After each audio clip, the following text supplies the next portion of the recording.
This is The Commonwealth, where we talk with the unique people blazing their own trail. For today's episode, we're going to re-air our conversation with Lex Allen. Lex is a non-gender binary singer-songwriter out of Milwaukee, Wisconsin. We first connected with Lex over a year ago at Lincoln Calling. When we recorded this interview, it was before we added video, so we appreciate anyone tuning in on YouTube. Enjoy our conversation with Lex Allen. Thanks for coming on the show with me today, Lex. Thanks for having me, Nick. Yeah.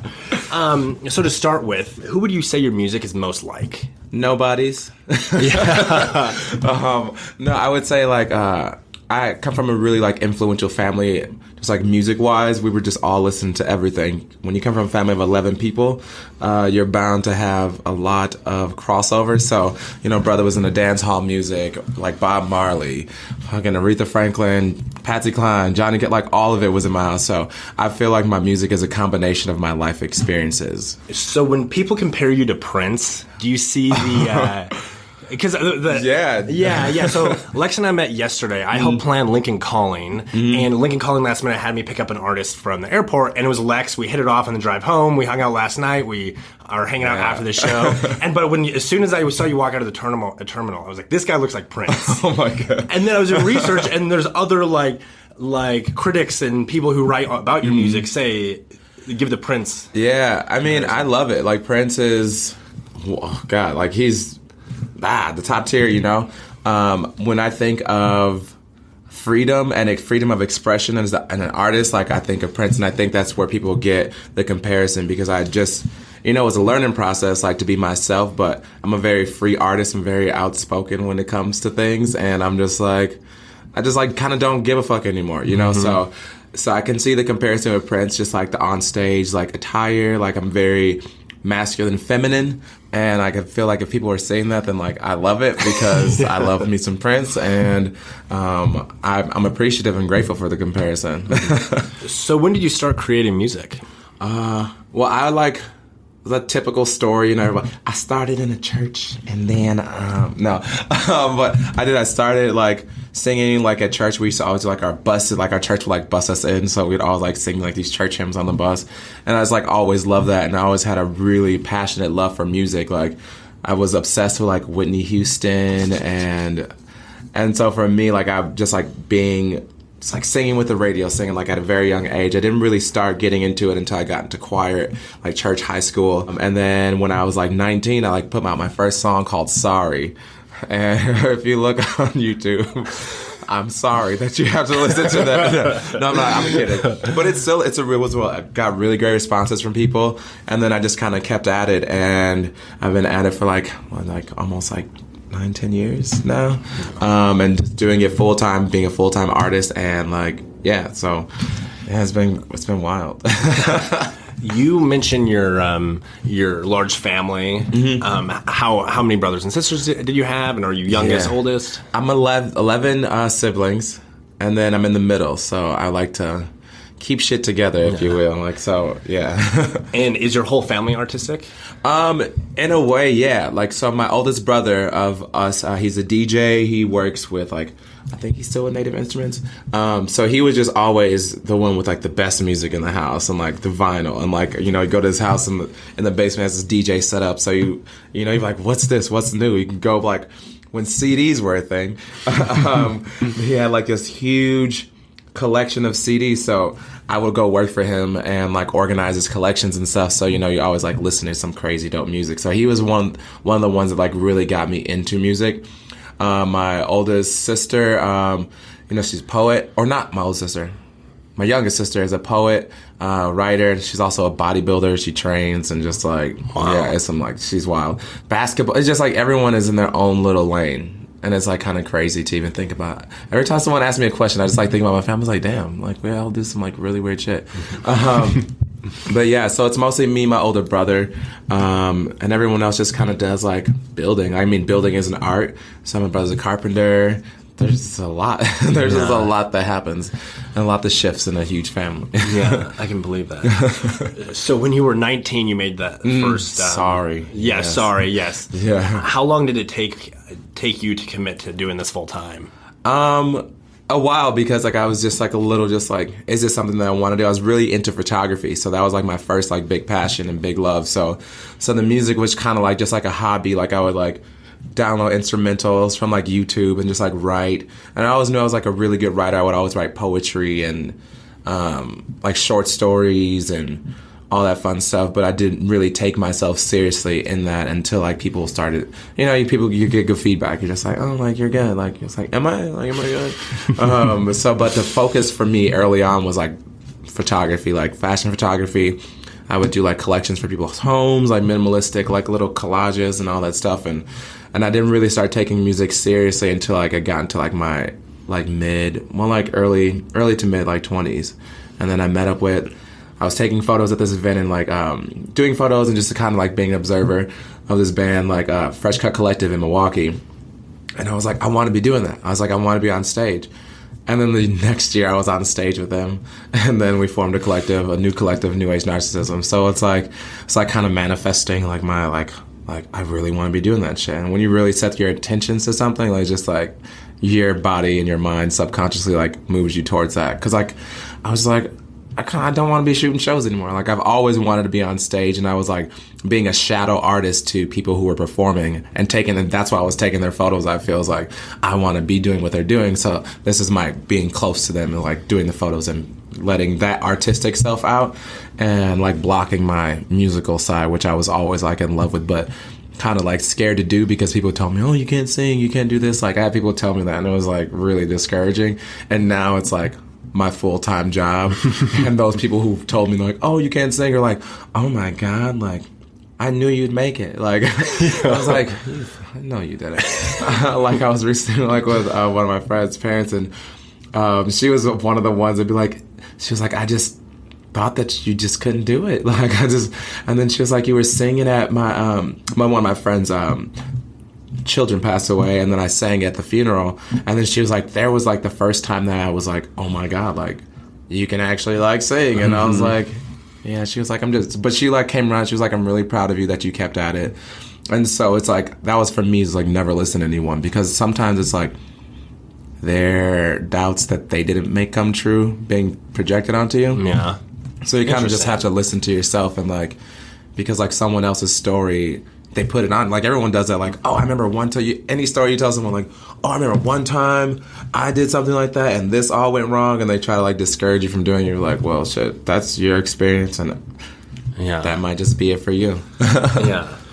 After deciding to pursue a career in music, last night you described your following as grassroots. How did you develop that grassroots following? Well, it was more so just being present. Like with anything, you just have to show up, show up and show your ass. Like, so whenever I would do any open mic nights, like I'd be like, these people don't know me, but I'm going to do a few covers and I might do an original. And it's just about really making every experience, that like big or small, every interaction matter. So like for me, like I don't give a damn if there's like 10 people in a room, like I said, and they're listening. Those 10 people, maybe 5 out of the 10 or maybe 7 out of who knows, like they're gonna go and talk about you to their friends, and they're like, oh, I'm gonna follow this person on Instagram. And then you just kind of like, it's kind of like this cycle that occurs. And I feel like it's been working for me for the past like 3 years. I've built, like a really great following on Twitter, Instagram, Facebook.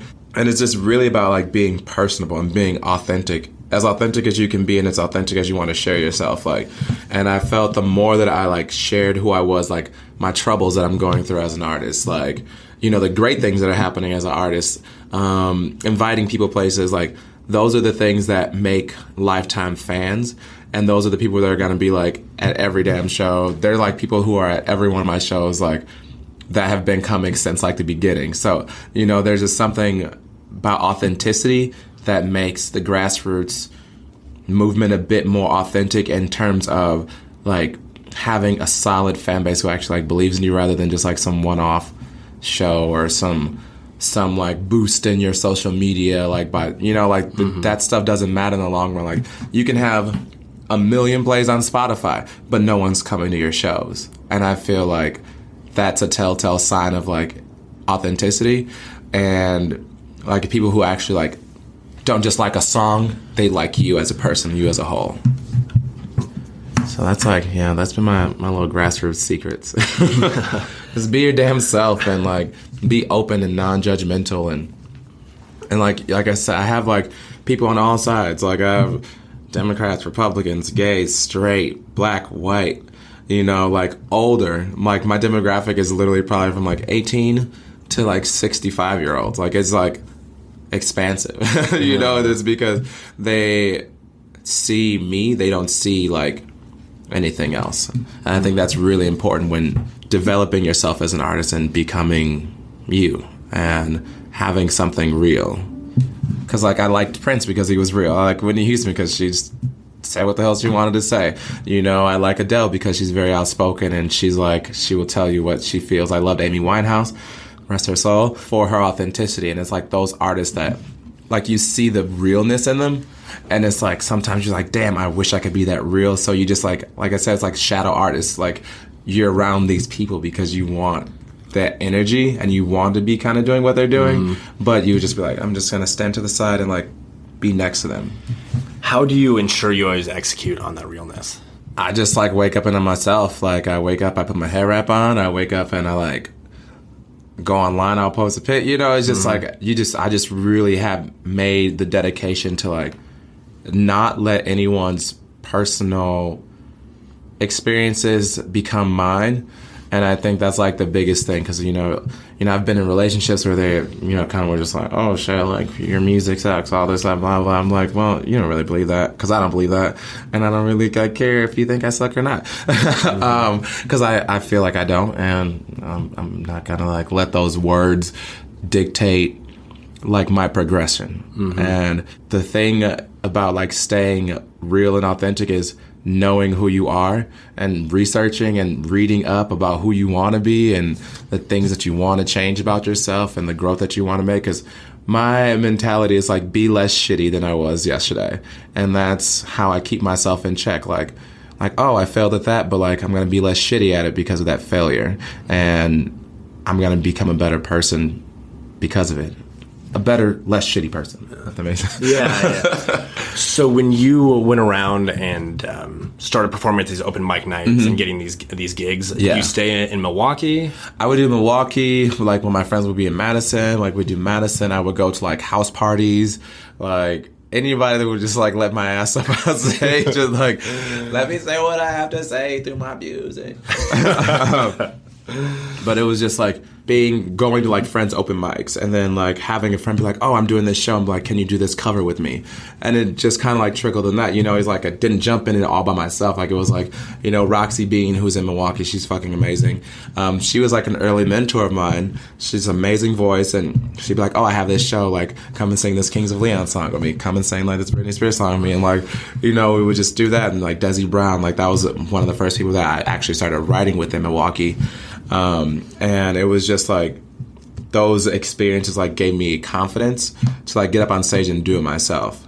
So it was like, having that, like I said, like that group of people who see your potential and you're just like, oh shit, like, yeah, come to the show with me. Like, do this song by yourself. Like, I'll learn this song for you so you can sing it yourself. And it was like really amazing, like to have that at home. So in the fall of 2018, you were accepted into the Music Accelerator program called Backline. Yeah. Backline? First, what is Backline? Backline was a 12-week program dedicated to accelerating your music career. It involved like being mindful, using your brain and having a life coach and a therapist, because I feel like every artist needs to dig deep and figure out what the hell is going on in their brains. And then it was like a plan mode, and then we executed our plan, and then you have the product afterwards. So it just like gave you the tools that you needed, like financially, like mentally, like to progress your career. So they made an investment into your music career. Investment into the music career of 4 artists in Milwaukee. They were actually on the 3rd cohort now. But yeah, so they make a personal investment with no ask in return, which was really amazing. And it was literally to see our community, our artist community grow. And it's made it so I personally feel like more people are on their game, more people are creating more people are taking chances artistically in our city. And I just like think the program helps that and doesn't like take away. If that makes sense. This is a specific question that I get you may not know the answer to, but Okay. how is it funded? I have no clue. Yeah. I'd say by miracles. Yeah. There was a little stork who dropped $20,000 on my head. So how did it affect your career? What did you do with the 20? I mean, it affected it tremendously. It allowed me, like I was saying, my first project I had to pay $10,000 for. Whoo, shit. Even like saying that. Whew. But it has affected it in a way where I didn't have to worry about where the financing would come for my project. Like, I was able to create freely with no restrictions. No thought, not that I couldn't before, but it just made it easier to focus artistically on what it is that I wanted to do. So I went to London, I recorded my album at the Metropolis Power Plant, and part of my album at Metropolis Power Plant, I was able to go there twice and finish everything up. They gave me the tools like Logic Pro, so I got a new laptop through them, and I was able to get Logic and work on my vocals at home.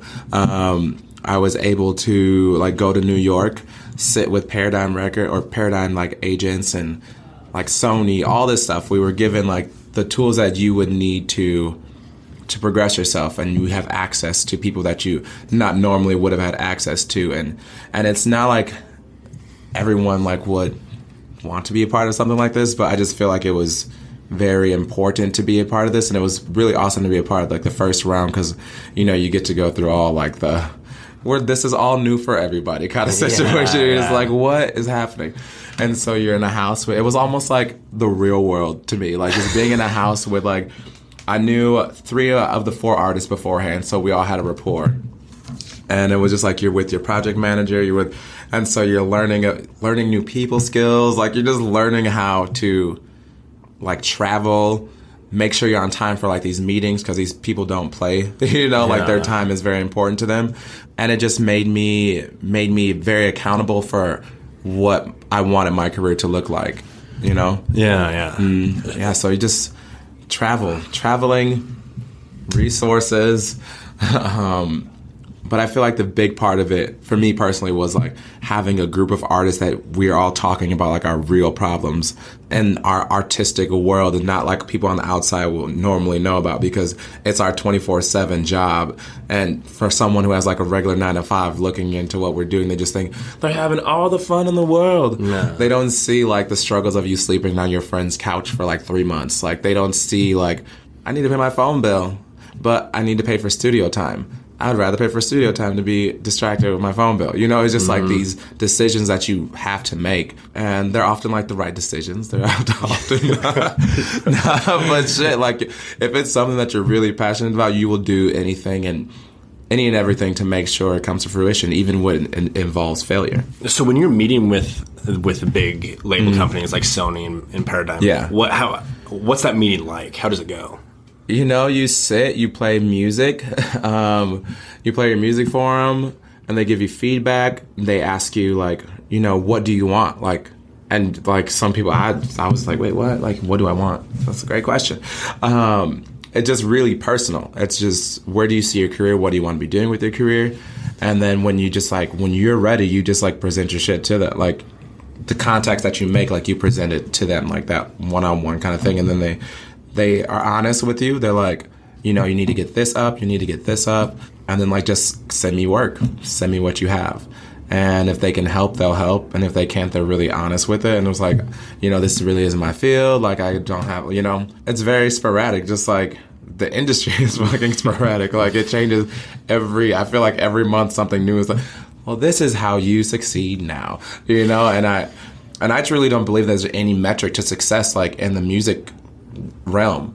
They say you have 1,000 fans, you have a sustainable career in music, because they're going to buy your merchandise, they like you. But I feel the metric to success in music is being innovative and really shifting, not who you are, but shifting, giving people a reason to come back to you, connection.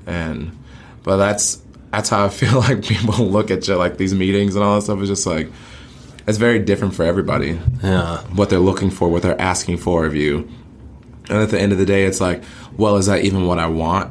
Is that, do I want to be part of like that, or do I want to continue like my grassroots shit that's like been doing me really well for the past like 6 years? You know, it's like there's all these things and all these things, but it's always nice to have extra help in it all.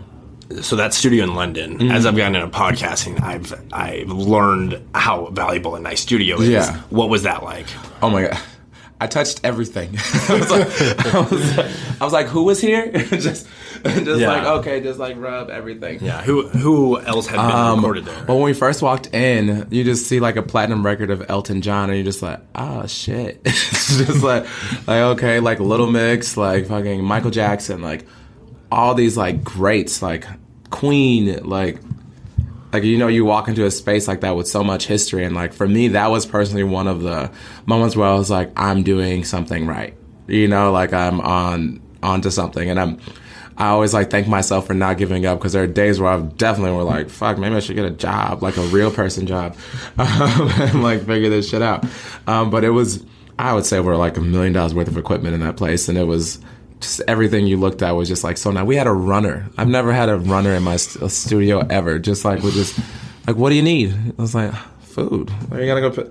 They just go pick it up for you. Just like bring it. It was. So you don't have to. You don't have to do anything. Just be like, I think I'm ready first. I'm like, can you guys find like some KFC or something, like and get whatever you want. And then they would just like, I mean, you pay for it, but like you didn't have to leave your studio session. So they would be like, they would just run out and get you things, making sure you have your tea, coffee, and it was like pretty amazing. We had our own little engineer in there. Like it was pretty dope. And so do you rent it out for a period of time? So we had, you would rent it, like we had the studio rent out, I think it was like for like 8 hours or something like that.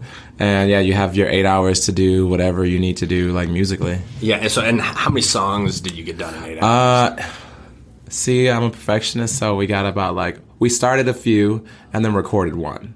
Okay. So it just like it's like, that's a process. Like you're just like, oh, I'm feeling this, and then like, you don't. And it's like, I don't feel anything magical. Like for me personally, like I have to like, when I record something and listen back to it, I have to see a visual. If I don't see like a visual in my brain, like an actual music video, or just like imagining someone dancing in their bedroom to it, or like someone like crying, like you know, if I don't have a visual, then I scratch the song, because it doesn't have any feeling for me, so it's not going to be real and authentic when I put it out. Because it's not the feeling. So we finished this song called Faded, which is about like a wild ass time that I had in Minneapolis.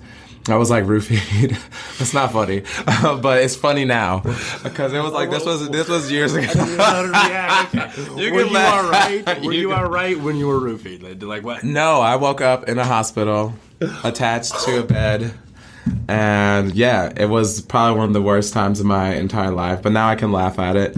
But it was really bad. It was really bad. But like, you have to get it out somewhere, how. And so I wrote this trippy ass like dance EDM song with this girl Sonia Kaliko. She was from Taiwan, and like I was like, I think I'm finally over that. Like I'm finally like got that out of my system, because I mean I feel like people can relate to that shit on a level, but then it's also like no one's gonna know. Now they will. No one's gonna know like the backstory. Well, I always tell the backstory of my song, but it was a really wild ass time. So we wrote this really trippy like dance EDM track that like. Yeah, it was really bad. I'll tell you after we get off of this. I'll tell you. Okay, I'm excited to hear that. So how you kind of touched on this, but how do you stay mentally healthy while riding the ups and downs of a music career?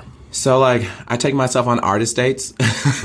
You know, you just like, I love like treating my inner child like, because that's the one who like drives my life. You know, that's the one that's always waking up enthusiastic about like, oh, it's a new day, the sun is shining, I like toaster strudels.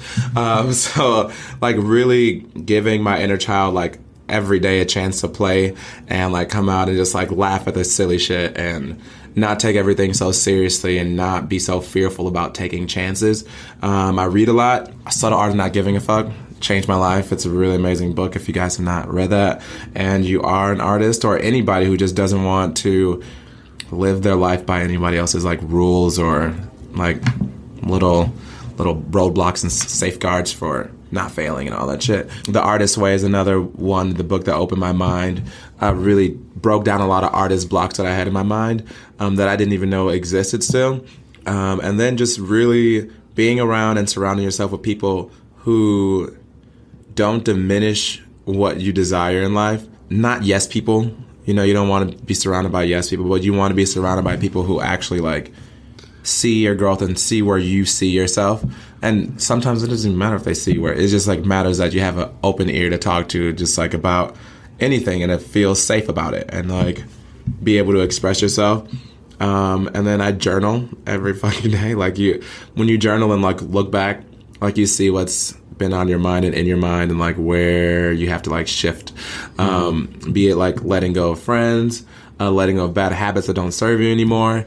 And it's just really about taking inventory of like what you truly want. So I keep myself very sane and focused on what it is I truly want, and anything that like does not match, it's like I don't even have to remove it anymore. I've been doing it so much that like they just naturally remove themselves from my life. Like another person I can tell you I listen to is Abraham Hicks. YouTube Abraham Hicks, and click on and listen to anything from them, and just like really real authentic conversation about what you want and what you desire, and how you think is very important. If you think you're a failure every day, you're going to be a failure. If you see your failures and you're like, I'm not a failure, but that helped me learn XYZ, you have more of a chance of moving past and like keeping a clear, sane fucking mind while in the process of being a creator and creating things for people and yourself. So back in Milwaukee, you have partnered with a public health organization to launch an LGBTQ anti-violence campaign. What drives you to be a passionate advocate for the LGBTQ community? Being black, non-binary, LGBT, gay, whatever the heck you want to call it. Like that was my passion. Like growing up, like I was bullied a lot. Like I definitely like had those moments. Like that was called the Colors in Bloom campaign with Diverse and Resilient, and the suicide rate amongst like LGBTQ kids, like, you know, in the nation, you know, they're fucked. Like, you know, people are transgender people are being killed like at an alarming rate. Like how many this year so far? Like I can't even keep count because it's like so shitty. So for me, like when I was a kid, I did try to like take my own life because I was being bullied, and I was being like I didn't feel comfortable in my own skin. So when I was presented with this, I was just like, oh shit, like that little kid in me who was bullied, who was like, you know, just harassed like horribly, was like, this is our chance to like help other kids and like put out a message that like they can wake up, a song they can listen to when they feel low, and hear a person like them singing the words, and giving this message rather than someone who's not of the LGBT family, just like saying something and saying be okay without ever experiencing that sort of like hatred towards yourself, like just because you're looked at as different. So like doing the campaign, our first billboard that we put up was outside the exit of a conversion therapy school. So conversion therapy. Pray the gay away. It does not work, people. They become senators and priests, and then you see them on the news.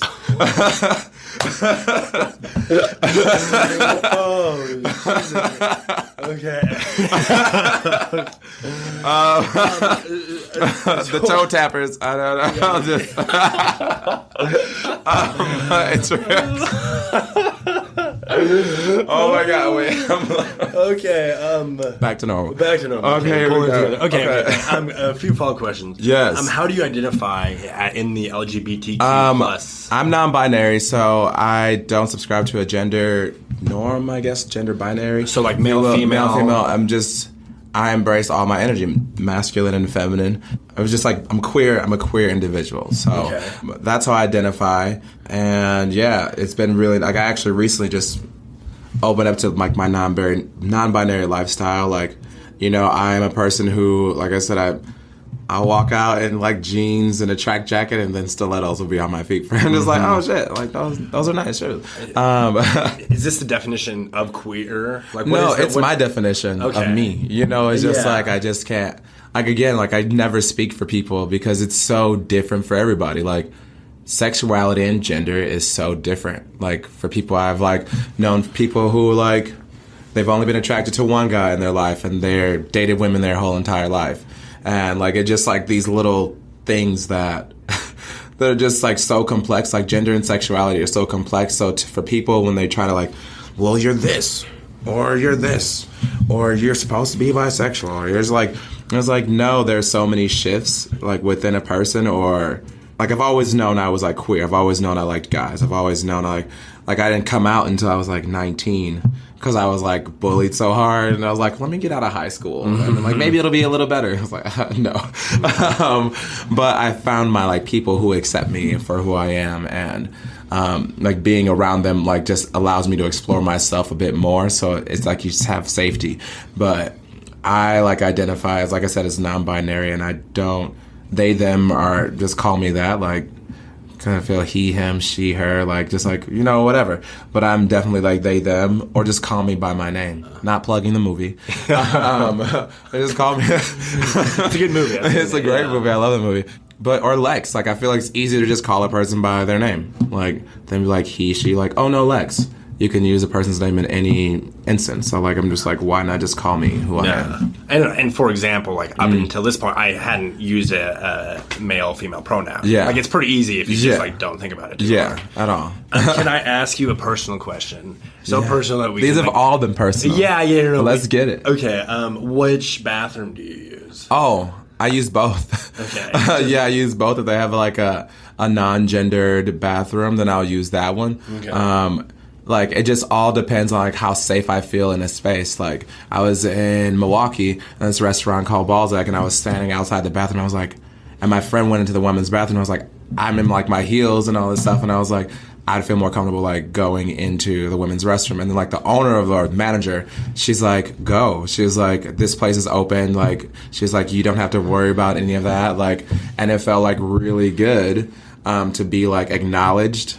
And, like, not be like, oh, my God, like you're a man. Like, go. And I'm not going to say the name of these establishments in Milwaukee, but there are some that are not so open. Like, their bouncers are not nice.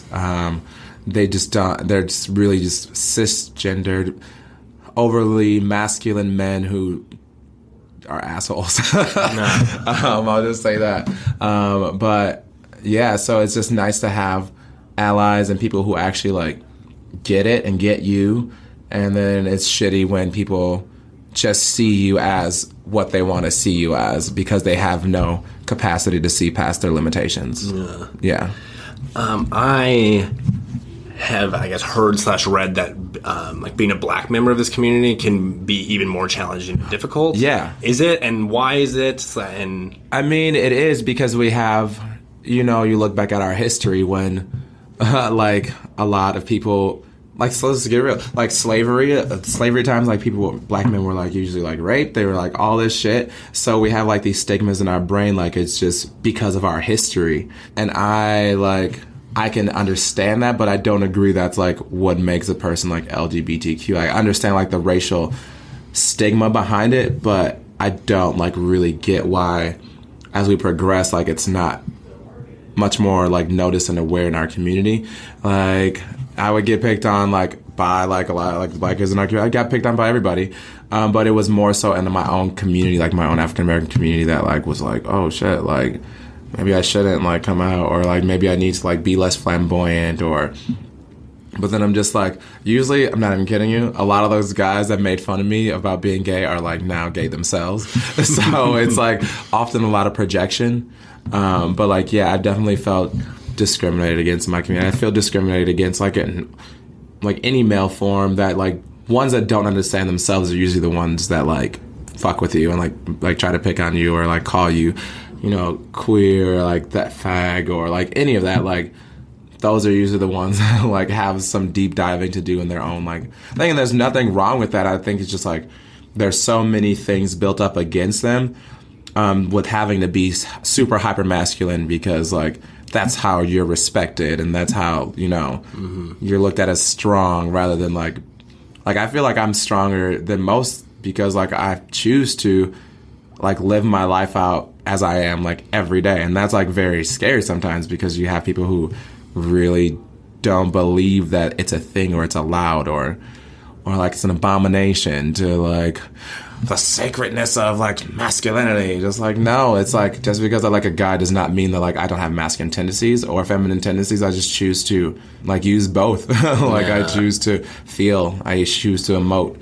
And I feel like in the Black community, we're not allowed to like, or any man, like they're not allowed, a lot of them aren't allowed to feel or cry, or any of that shit. You're not allowed to look weak. And like homosexuality, I feel in the eyes of a lot of people, is looked at as weak. Well, crying in particular, as someone who like identifies as a man, I am conscious to show my emotions to the random people I come across. Yeah. So, it's like I have to be tough. Yeah, guys don't cry. Guys don't cry, dude. Don't cry. Dude, stub my toe, but I'm. Yeah.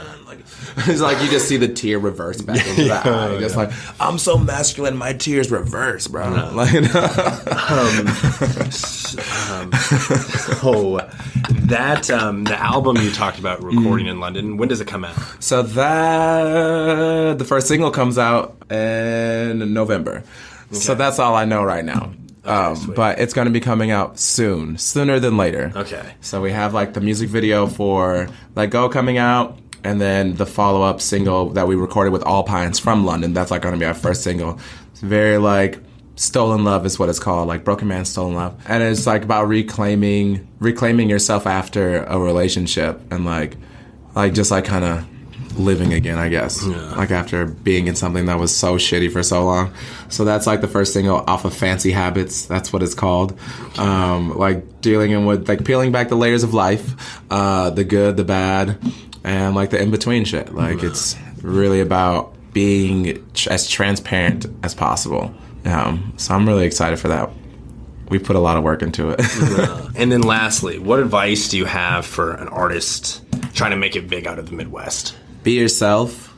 Don't put too much pressure on yourself when it comes to the numbers, because they're gonna grow as you grow. And don't be afraid to fail. Don't be afraid to start over. Don't be afraid to shift, pivot, and just like lose the fear and allow that fear to like motivate you into like your newest best self. Because usually in like those moments of fear, when we learn what we don't like and don't want to happen anymore, and you find yourself on path of like where you need to be. So it's just like lose the fear and create without limits. That's what I would tell them. Perfect. Well, thank you for coming on the show with me. No, thank you for having me, man. There were a bunch of curveballs, but we were able to get through them. Yeah. The Commonwealth is edited by Kyle Kua, directed by Alec McChesney, and produced in partnership with KZUM Radio. Special thanks to Emmy Hernandez and Isabel Cheeseman for creative guidance. That is it for this week's episode. Thank you for being a member of the Commonwealth. If you enjoyed this conversation, please tap the share button and send it out to your friends and family. If you're listening on Apple Podcasts, please leave us a review. If you want to hear more conversations just like this one, go check out our podcast library. We've been making this show for about a year and have interviewed disruptive leaders from around the world. You can also tap subscribe or follow to stay updated when new episodes drop.